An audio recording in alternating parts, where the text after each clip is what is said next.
ខ្ញុំឆោអេស្រេងលើភ្នំថៃសានផឹកស្រា3ចានមើលឆ្កែពាក់គ្នាកយគុណសัตว์មន់ដេញជន់សัตว์ទា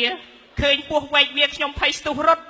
បើកម៉ូតូកុងទ័រ6ចូល8កាឡូម៉ែត្របើកម៉ូតូកុងទ័រ8ចូលវត្តពុទ្ធកទូត្រាំសាច់ឆ្កែក្លែងឆ្ងាញ់បំផុតទឹកនំទឹកសុទ្ធរសជាតិខុសគ្នា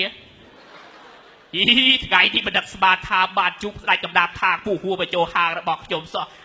អរគុណឯលបង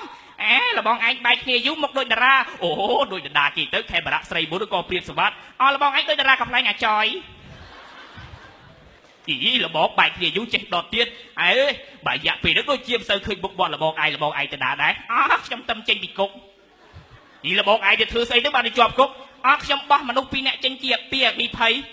ជួយមនុស្សចេញពីអគីភ័យសោះមិនបានជាជាប់គុកទៅវិញដោយសារតែ2នាក់ដែលខ្ញុំបោះចេញគឺជាអ្នកផលិតអគីភ័យគេកំពុងបាញ់ទឹកផលិតខ្ញុំទៅបោះចេញលបងឯងនេះចោលប្រេះផ្ដាស់បែបខ្ញុំឮគេល្បីតាមបណ្ដាញសង្គម Facebook ថាលបងឯងទើបតែទៅជាជាតិពេជ្រឲ្យស្រីស្ដាយណាពិតបែបទេត្រូវហើយមនុស្សដូចជាខ្ញុំនេះស្រីដែលខ្ញុំស្រឡាញ់ទូអស់ប្រមាណក៏ខ្ញុំហ៊ានចំណាយដែរតែឮថាសក់សាររបស់លបងឯងនោះគេចង់បាន570ទេមិនបានតិចរៀងទៅតិចជាតិពេជ្រទៅវិញលបងឯងចាំជាល្ងងមែន570មានខ្លាំងខ្លាយមកពីណាលបង